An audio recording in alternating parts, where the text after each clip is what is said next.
வணக்கம். தமிழ் ஃபுட் கார்னர்ல இன்னைக்கு உருளைக்கிழங்கு ஃப்ரை பண்ண போறோம். 1/2 கிலோ உருளைக்கிழங்கு தோல் சீவிட்டு இந்த மாதிரி கியூப்ஸா கட் பண்ணி உப்பு கலந்த தண்ணியில கட் பண்ணி போட்டு வச்சிருக்கேன்.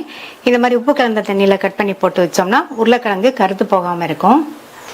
இந்த பொட்டேட்டோ ஃப்ரை பண்றதுக்கு இரும்பு கடாய் அல்லது ஒரு அடிகனமான கடாய் எடுத்துக்கோங்க. நான் இரும்பு கடாய் எடுத்திருக்கேன். இதுல 3 டேபிள் ஸ்பூன் கடலெண்ணெய் சேர்த்துக்கலாம். கடலெண்ணெய் சேர்த்து பண்ணோம்னா டேஸ்ட் ரொம்ப நல்லா இருக்கும். எண்ணெய் நல்லா சூடானதும் கட் பண்ணிப்பட்ட உருளைக்கிழங்க தண்ணியை நல்லா வடிச்சிட்டு எண்ணெயில சேர்த்துக்கலாம்.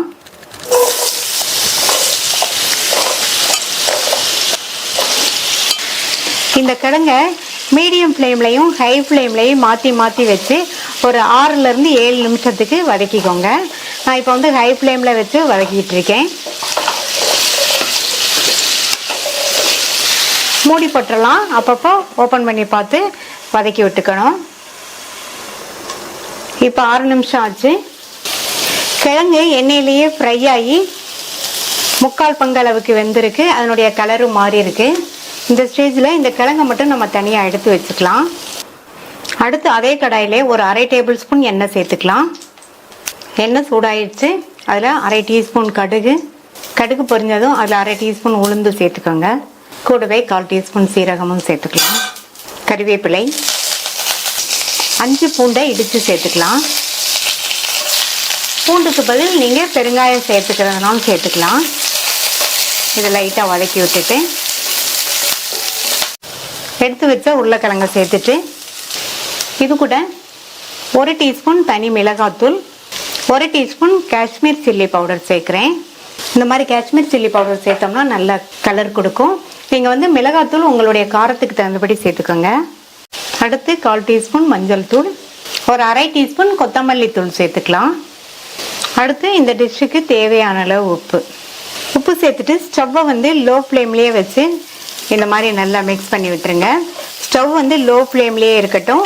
ஒரு 2-3 நிமிஷத்துக்கு நல்லா எண்ணெயிலேயே ஃப்ரை ஆகி உருளைக்கிழங்கு நல்லா சாஃப்டாக வந்துடும். அது வரைக்கும் இருக்கட்டும். இப்போ 3 நிமிஷம் ஆச்சு. உருளைக்கிழங்கு நல்லா மொறுமொறுன்னு ஃப்ரை ஆயிடுச்சு. ரொம்ப ரொம்ப டேஸ்டான ஈஸியாக பண்ணக்கூடிய உருளைக்கிழங்கு ஃப்ரை ரெடி ஆயிடுச்சு.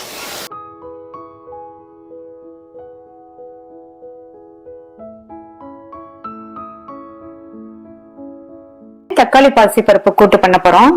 50 கிராம் பாசிப்பருப்பை வாஷ் பண்ணிட்டு 1/2 மணி நேரமா ஊற வச்சிருக்கேன். அதை இந்த பேன்ல சேர்த்துட்டு இது கூட 1/4 டீஸ்பூன் மஞ்சள் தூள், 1/2 கப் அளவுக்கு தண்ணி.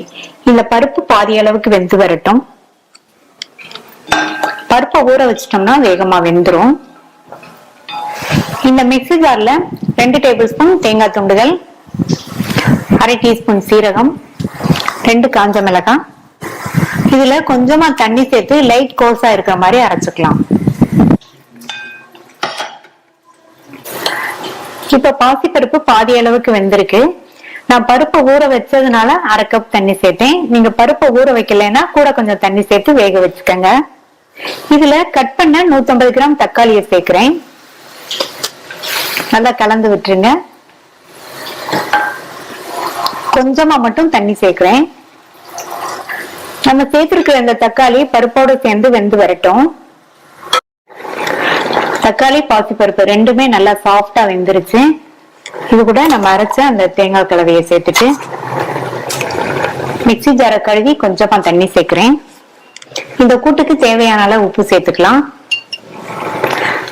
நல்லா கலந்து விட்டுருங்க. இந்த தேங்காய் கலவையோட சேர்ந்து 2 நிமிஷத்துக்கு கூட்டு வேகட்டும். அதுக்கப்புறமா தாளிப்பு போட்டுக்கலாம். தேங்காய் கலவை சேர்த்து 2 நிமிஷம் ஆச்சு. ஸ்டவ் சிம்ல வச்சிருங்க. தாளிப்பு கொடுத்துடலாம். இந்த பேன்ல 3 டீஸ்பூன் எண்ணெய் சூடாயிடுச்சு. இதுல 1/2 டீஸ்பூன் கடுகு, 1/2 டீஸ்பூன் உளுந்து, 5-6 சின்ன வெங்காயத்தை பொடியா கட் பண்ணி சேர்க்கிறேன். அடுத்து கறிவேப்பிலை. இந்த வெங்காயம்லாம் நல்லா வதங்கட்டும்.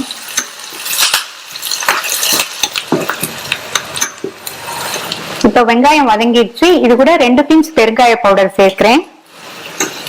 நல்லா மிக்ஸ் பண்ணி விட்டுட்டு இதை கூட்டுல சேர்த்துடலாம்.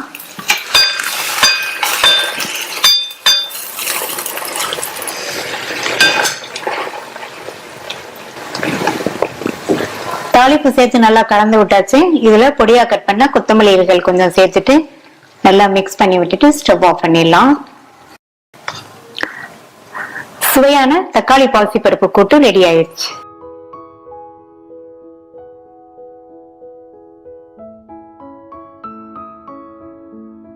காலிஃப்ளவர் பால் கறி பண்ண போறோம். ஒரு மீடியம் சைஸ் காலிஃப்ளவரை கிளீன் பண்ணி வெதுவெதுப்பான தண்ணியில கல்லுப்பு போட்டு ஒரு 15 நிமிஷமா போட்டு வச்சிருக்கேன். இந்த மாதிரி போட்டோம்னா காலிஃப்ளவர்ல உள்ள கண்ணுக்கு தெரியாத பூச்சிகள்லாம் அந்த தண்ணியிலேயே விழுந்துரும். இப்ப இந்த தண்ணியை ஊத்திட்டு மறுபடியும் நல்ல நார்மல் வாட்டர்ல 2 தடவை கழுவிக்கலாம். இந்த கடாயில தண்ணி கொதிச்சிட்டு இருக்கு. கிளீன் பண்ண காலிஃப்ளவரை இதுல சேர்த்துட்டு அதுல 1/2 டீஸ்பூன் உப்பு சேர்த்து நல்லா கலந்து விட்டுட்டு மூடி வச்சிடலாம். காலிஃப்ளவர் வந்து நல்லா வேகணும், குழையாம வேகணும். பால் கறிக்கு தேங்காய் விழுது அரைச்சிடலாம். இந்த மிக்ஸி ஜார்ல 1/2 டீஸ்பூன் சோம்பு, 2 பச்சை மிளகாய், பெரிய மிளகாவா இருக்கு அதனால 2 சேர்த்திருக்கேன். சின்னதா இருந்தா 3 சேர்த்துக்கங்க. 4 டேபிள் ஸ்பூன் அளவுக்கு தேங்காய் துண்டுகள். தேங்காய் துண்டுகளோட பிரவுன் பகுதியை எடுத்துட்டு சேர்த்துக்கங்க. அப்பதான் பால் கறி வந்து வெள்ளையா இருக்கும். பிரவுன் பகுதியை போட்டோம்னா பால் கறியோட கலர் மாறிடும். 5-6 முந்திரி பருப்பை தண்ணியில 1/2 மணி நேரமா ஊற வச்சிருக்கேன். அதையும் சேர்த்துட்டு 1 டீஸ்பூன் கசகசாவையும் ஊற வச்சிருக்கேன் 20 நிமிஷமா. அதையும் இதுல சேர்த்துக்கலாம். தேவையான அளவு தண்ணி சேர்த்து நல்லா நைஸா அரைச்சிக்கலாம். இந்த பால் கறிக்கு கசகசாவும் முந்திரி பருப்பும் அவசியம் சேர்த்துக்கங்க. அப்பதான் பால் கறி நல்லா கிரீமியாவும் நல்ல டேஸ்டாவும் இருக்கும். காலிஃப்ளவர் வெந்துருச்சான்னு பார்க்கலாம்.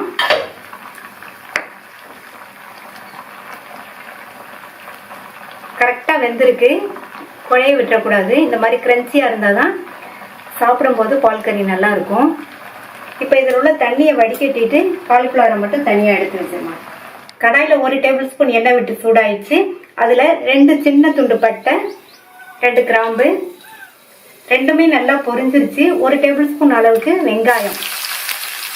வெங்காயத்தை லைட்டா வதக்கி விட்டா போதும். அது கூட 2 பச்சை மிளகாவை கீரி சேர்த்திருக்கேன். அரைக்கும் போது 2 சேர்த்தோம், இப்ப 2 சேர்த்திருக்கேன். இதுக்கு வந்து மிளகாத்தூள் எதுவும் சேர்க்கக்கூடாது. அப்பதான் பால் கறி நல்லா வெள்ளையாவே இருக்கும். கருவேப்பிலை சேர்த்துடலாம். அது கூட 1 டீஸ்பூன் அளவுக்கு இஞ்சி பூண்டு பேஸ்ட். இஞ்சி பூண்டு பேஸ்டோட பச்சை வாசனை போற அளவுக்கு வதக்கிக்கணும்.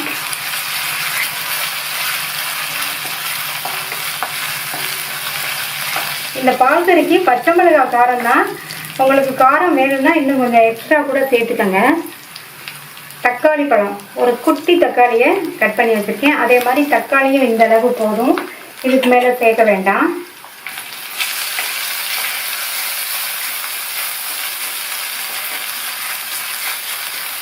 தக்காளியும் லைட்டா வதக்கி விட்டாச்சு.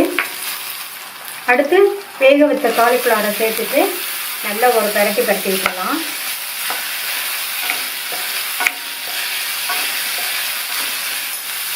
இது கூட அரைச்ச தேங்காய் விழுது சேர்த்துடலாம்.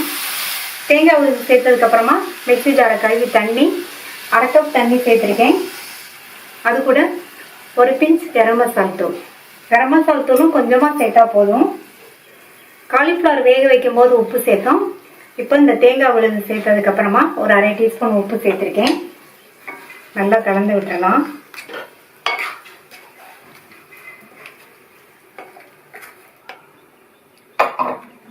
இது கூட இன்னொரு 1/4 கப் மட்டும் தண்ணி சேர்த்துட்டு மறுபடியும் நல்லா கலந்து விட்டாச்சு.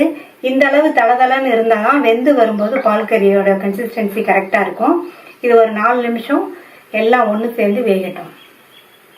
4-5 நிமிஷமா கொதிச்சு காலிஃப்ளவர் இந்த தேங்காய் விழுதோட சேர்ந்து வெந்துருச்சு. தேங்காய் விழுதோட பச்சை வாசனையும் போயிடுச்சு. நம்மளுடைய டேஸ்டான காலிஃப்ளவர் பால் கறி ரெடி ஆயிடுச்சு. கடைசியாக இதில் கொத்தமல்லி தழையை தூவிட்டு ஸ்டவ் ஆஃப் பண்ணிடலாம்.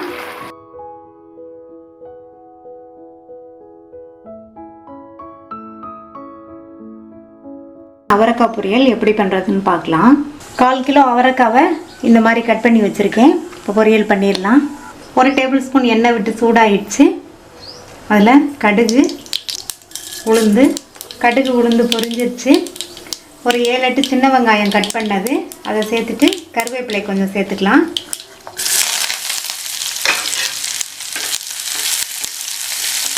சின்ன வெங்காயம் நல்லாயிருக்கும், கிடைக்கலன்னா நீங்கள் பெரிய வெங்காயம் சேர்த்துக்கோங்க. இது கொஞ்சம் லேசாக வதங்கட்டும். வெங்காயம் கொஞ்சம் வதங்கினா போதும். அதுக்கப்புறமா 1/4 கிலோ அவரைக்காவை இந்த மாதிரி கட் பண்ணி வச்சுருக்கேன். இந்த மாதிரி கட் பண்ணி வச்சா பொரியல் நல்லாயிருக்கும், எடுத்து சாப்பிட்றதுக்கு பார்க்குறதுக்கும் நல்லா அழகாக இருக்கும். இதில் சேர்த்துடலாம். சேர்த்ததுக்கப்புறமா நல்லா ஒரு பெரட்டி விட்டுருங்க. எண்ணெயிலேயே நல்லா பெரட்டி விட்டாச்சு. அதுக்கப்புறமா கொஞ்சமாக ஒரு 1/4 டீஸ்பூன் அளவுக்கு மஞ்சள் தூள் சேர்த்துருக்கேன். உப்பு வந்து பார்த்து சேர்த்துக்கங்க. பொரியல் வந்து வதங்கினதுக்கப்புறம் அளவு கம்மியாக இருக்கும், அதனால் இந்த அளவை பார்த்து சேர்த்துறாதீங்க. கொஞ்சம் கவனமாக கொஞ்சம் பார்த்து சேர்த்துக்கங்க. அதுக்கப்புறமா கொஞ்சமாக ஒரு 2 ஸ்பூன் அளவுக்கு தண்ணி சேர்த்துருக்கேன். தண்ணி சேர்த்துட்டு மூடி போட்டுடலாம். இது வந்து ஒரு 75% குக் ஆகட்டும். ஒரு 3/4 பாகம் இது வேகட்டும். அப்பப்போ இடையில திறந்து பார்த்து கிண்டி விட்டுக்கணும். காய் வதங்கிட்டு இருக்கும்போது 2 டேபிள் ஸ்பூன் தேங்காய் துண்டுகள், 1/4 டீஸ்பூன் சீரகம், ஒரு பச்சை மிளகாய். இதை தண்ணி சேர்க்காமல் கொரப்பாக அரைச்சிக்கலாம். இந்த காய் 3/4 பங்கு அளவுக்கு வெந்துருச்சு. இடையில வந்து நான் கிண்டி விட்டுட்டேன். இதில் ஒரு 1/2 டீஸ்பூன் அளவுக்கு தனி மிளகாத்தூள் சேர்த்துருக்கேன். நீங்கள் வந்து உங்கள் காரத்துக்கு தகுந்தபடி சேர்த்துக்கங்க. நம்ம தேங்காய் அரைக்கும் போது பச்சை மிளகாய் வேறு சேர்த்தோம், அதனால் எனக்கு இந்த அளவு போதும். மிளகாத்தூள் சேர்த்தோம் இல்லையா, அதை சேர்த்ததுக்கப்புறமா கொஞ்சம் வதக்கி விட்டுக்கலாம். இந்த மிளகாத்தூளோட பச்சை வாசனை போகட்டும். இந்த பொரியல் சாம்பார், ரசம், காரக்குழம்பு, தயிர் சாதத்துக்குமே சைட் டிஷ்ஷாக வச்சு சாப்பிட்றதுக்கு ரொம்ப நல்லாயிருக்கும். பண்ணுறது வந்து ரொம்ப வேகமாக பண்ணிடலாம். மிளகாத்தூளோட பச்சை வாசனை போயிடுச்சு. இப்போ அரைச்ச தேங்காய், சீரக, பச்சை மிளகாய் துருவலை வந்து இதில் சேர்த்துடலாம். சேர்த்துட்டு ஸ்டவ் ஆஃப் பண்ணிடலாம். நல்லா கலந்து விட்டுறலாம். இந்த பாத்திரத்தில் உள்ள ஹீட்லேயே இந்த தேங்காவோட பச்சை வாசனை எல்லாம் போயிடும். கடைசியாக கொத்தமல்லி தழை சேர்த்துட்டோம்னா நல்லா இன்னும் கமகமன்னு இருக்கும் இந்த அவரைக்காய் பொரியல். ரொம்ப சுவையான அவரைக்காய் பொரியல் ரெடி ஆயிடுச்சு.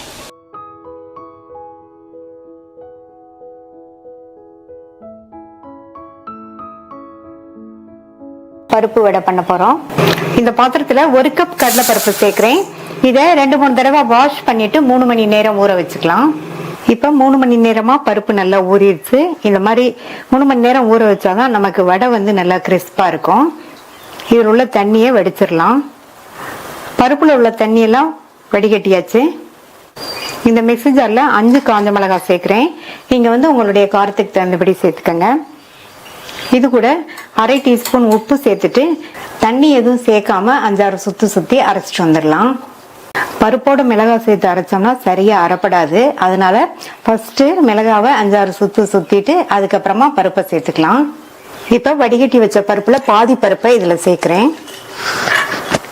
பருப்பு சேர்த்ததுக்கப்புறமும் தண்ணி எதுவும் சேர்க்காம பல்ஸில் விட்டு போட்டு குறப்பாக இருக்கிற மாதிரி அரைச்சிக்கலாம். இடையில 1-2 பருப்பு அரைப்படலைனாலும் பரவாயில்ல. அரைச்ச பருப்பை இதில் சேர்த்துட்டு மீதி உள்ள பருப்பையும் இதே மாதிரி அரைச்சிடலாம். எல்லா பருப்பையும் அரைச்சாச்சு. இது கூட ஒரு மீடியம் சைஸ் பெரிய வெங்காயத்தை கட் பண்ணி சேர்த்துருக்கேன். கூடவே 2 டேபிள் ஸ்பூன் கேரட் துருவல். இந்த மாதிரி கேரட் துருவல் சேர்த்து பண்ணி பாருங்க. வடை வந்து நல்லா கலர்ஃபுல்லாக சாப்பிட்றதுக்கும் ரொம்ப சுவையாக இருக்கும். கொஞ்சமாக பொடியாக கட் பண்ண கறிவேப்பிலை இலைகள், பொடியாக கட் பண்ண கொத்தமல்லி இலைகள், 1/4 டீஸ்பூன் பெருங்காய பவுடர், 1/2 டீஸ்பூன் சீரகம், எல்லாம் ஒன்றா மிக்ஸ் ஆகுற மாதிரி நல்லா பிசைஞ்சுக்கோங்க.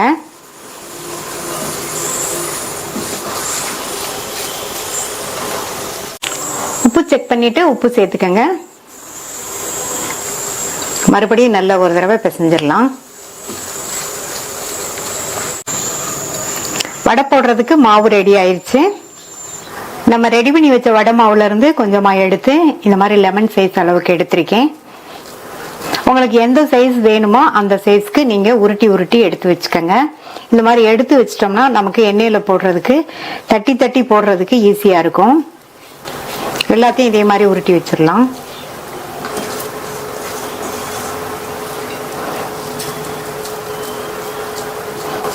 அவ்வளோதான், எல்லாத்தையும் உருட்டி வச்சாச்சு. இனி தட்டி எண்ணெயில் போட்டுடலாம். எண்ணெய் விட்டு சூடாயிடுச்சு. கையை லைட்டாக தண்ணியில் தொட்டுட்டு நம்ம ரெடி பண்ணி வச்ச பால்ஸை எடுத்து இது மாதிரி உள்ளங்கையில் வச்சு இது மாதிரி ப்ரெஸ் பண்ணி விட்டுட்டு நல்லா லெவல் பண்ணி விட்டுருங்க. மெதுவாக எண்ணெயில் சேர்த்துடலாம்.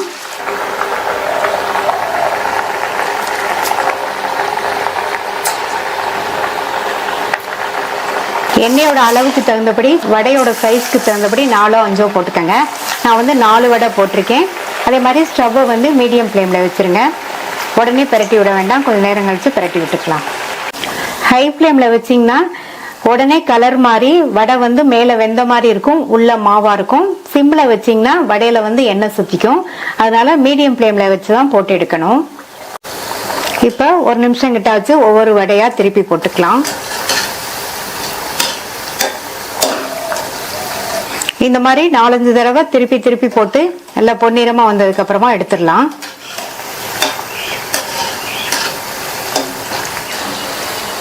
இப்போ வடை நல்லா பொன்னிறமா வந்துருச்சு. இந்த ஸ்டேஜில் எடுத்தாதான் வடை நல்லா மொறுமொறுன்னு இருக்கும். எவ்வளவு நேரம் ஆனாலும் இந்த வடை மொறுமொறுன்னு இருக்கும். சுவையான மொறுமொறு பருப்பு வடை ரெடி ஆயிடுச்சு. மீதி உள்ளதையும் போட்டு எடுத்துடலாம்.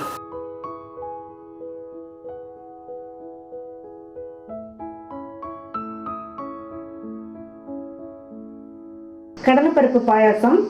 மெஷரிங் கப்ல 1/3 கப் அளவுக்கு கடலைப்பருப்பு எடுத்து வச்சிருக்கேன். இதை இந்த பவுல்ல சேர்த்துட்டு 2-3 தடவை வாஷ் பண்ணிட்டு 2 மணி நேரம் ஊற வச்சுக்கலாம். இப்ப இதில் உள்ள தண்ணியை கம்ப்ளீட்டா வடிச்சு எடுத்து வச்சுக்கலாம். இந்த பேன்ல 1/2 டேபிள் ஸ்பூன் நெய் சேர்க்கிறேன். நெய் உருகிடுச்சு. அதுல 3 டேபிள் ஸ்பூன் தேங்காய் துண்டுகளை சேர்த்து இந்த நெய்லையே வறுத்துக்கணும். தேங்காய் துண்டுகள் வறுபட்டு லைட்டா அதனுடைய கலர் மாறிடுச்சு. இதுல 10-12 போல முந்திரியை சேர்த்து வறுத்துக்கலாம். முந்திரி தேங்காய் ரெண்டுமே நல்லா வறுபட்டுருச்சு. இப்ப இது ரெண்டையும் தனியா எடுத்து வச்சுக்கலாம். மீதி உள்ள நெய்ல ஊற வச்சு தண்ணி வடிச்சிருக்க இந்த கடலைப்பருப்பை சேர்த்து இந்த நெய்லையே கடலைப்பருப்பை 1 நிமிஷம் போல நல்லா வதக்கி விட்டுக்கோங்க. இந்த மாதிரி கடலைப்பருப்பை நம்ம 1 நிமிஷத்துக்கு நெய்லையே வதக்கிட்டு அதுக்கப்புறமா பாயசம் பண்ணோம்னா பாயசத்தோட சுவை வந்து ரொம்ப நல்லா இருக்கும். இப்போ இதுல தண்ணி சேர்த்துக்கலாம். 1/2 கப் தண்ணி சேர்த்திருக்கேன். தண்ணி சேர்த்து நல்லா ஒரு தடவை இந்த மாதிரி கலந்து விட்டுட்டு இந்த கடலைப்பருப்பை வேக வைக்கணும். குழைய வெந்துடக்கூடாது, கரெக்டா வேகணும். வெந்ததுக்கு அப்புறமா பார்க்கலாம். கடலைப்பருப்பு வெந்துட்டு இருக்கும் போதே நம்ம பாயசத்துல சேர்க்கறதுக்கு வெள்ளக்கரைசல் ரெடி பண்ணிடலாம். எந்த கப்ல கடலைப்பருப்பு எடுத்தோமோ அதே கப்லயே 1 கப் பொடித்த வெள்ளத்தை இதுல சேர்த்துட்டு இது கூட 1/2 கப் தண்ணி சேர்த்துக்கலாம். நான் வந்து 1 கப் வெல்லம் சேர்த்திருக்கேன். இது கரெக்டான அளவுயா இருக்கும். உங்களுக்கு இனிப்பு அதிகம் வேணும்னா இன்னும் கொஞ்சம் சேர்த்துக்கங்க. இப்ப இந்த வெல்லம் நல்லா கரைஞ்சதுக்கு அப்புறமா இதை தனியா வடிகட்டி எடுத்து வச்சுக்கலாம். இப்ப கடலைப்பருப்பு நல்லா கரெக்டா வெந்திருக்கு. எடுத்து மசிச்சோம்னா நல்லா மசியுது. இந்த அளவுக்கு வேக வச்சா கரெக்டா இருக்கும். இப்ப இதை இறக்கி வச்சு ஆற விட்டுறலாம். இப்ப இந்த பருப்புல இருந்து கொஞ்சமா ஒரு 1/4 பங்கு அளவுக்கு கடலைப்பருப்பை மட்டும் தனியா எடுத்து வச்சுட்டு மீதி பருப்பை தண்ணியோடைய மிக்ஸி ஜார்ல சேர்த்திருக்கேன். இப்ப இதை நல்லா நைஸ் விழுதா அரைச்சுக்கலாம். ஸ்டவ்ல ஒரு பாத்திரம் போட்டிருக்கேன். அதுல வடிகட்டி வச்ச வெள்ளக்கரைசல், நம்ம அரைச்ச பருப்பு விழுது, அரைக்காத முழு கடலைப்பருப்பையும் இதுல சேர்த்துடலாம். இந்த மாதிரி கொஞ்சம் பருப்பு அரைக்காம நம்ம முழு பருப்பா சேர்த்தோம்னா அந்த பாயாசம் சாப்பிடும் போது அந்த பருப்பு கடிபடும் போது டேஸ்ட் வந்து ரொம்ப நல்லா இருக்கும். இப்ப இது எல்லாத்தையும் நல்லா ஒண்ணா மிக்ஸ் பண்ணி விட்டுக்கலாம். இப்ப 3 நிமிஷம் ஆச்சு. எல்லாம் நல்லா ஒண்ணு சேர்ந்து கொதிச்சு ஓரளவு திக்காய் வந்திருக்கு. இப்ப இதுல பருப்பு எடுத்த கப்லயே 1/2 கப் தேங்காய் பால் இதுல சேர்த்துக்கலாம். நான் இதுல தேங்காய் பால் சேர்த்திருக்கேன். தேங்காய் பால் வந்து பாயசத்துக்கு நல்ல டேஸ்ட் கொடுக்கும். நீங்க வந்து தேங்காய் பாலுக்கு பதில் நல்ல தண்ணி சேர்க்காத திக்கான பால் காய்ச்சி ஆற வச்சு 1/2 கப் அளவுக்கு சேர்த்துக்கோங்க. தேங்காய் பால் சேர்த்து ரொம்ப நேரம் கொதிக்க விடக்கூடாது. இப்ப லைட்டா கொதி வந்துருச்சு. இந்த ஸ்டேஜ் வந்து போதும். நம்ம இதுல 1/2 டீஸ்பூன் அளவுக்கு ஏலக்காய் பவுடர் சேர்த்துக்கலாம் வாசனைக்கு. அடுத்து நெய்ல வறுத்த அந்த தேங்காய் முந்திரியை சேர்த்துக்கலாம். நல்லா ஒரு தடவை மிக்ஸ் பண்ணி விட்டுட்டு ஸ்டவ் ஆஃப் பண்ணிடலாம். சுவையான கடலைப்பருப்பு பாயாசம் ரெடி ஆயிடுச்சு. இந்த டேஸ்டான பாயாசத்தை ட்ரை பண்ணி பார்த்துட்டு உங்க கமெண்ட்ஸை சொல்லுங்க. இது வரைக்கும் தமிழ் புக்கான சேனலை சப்ஸ்கிரைப் பண்ணாதவங்க சப்ஸ்கிரைப் பண்ணிட்டு பக்கத்தில் உள்ள பெல் பட்டனை கிளிக் பண்ணிக்கோங்க. தேங்க்யூ.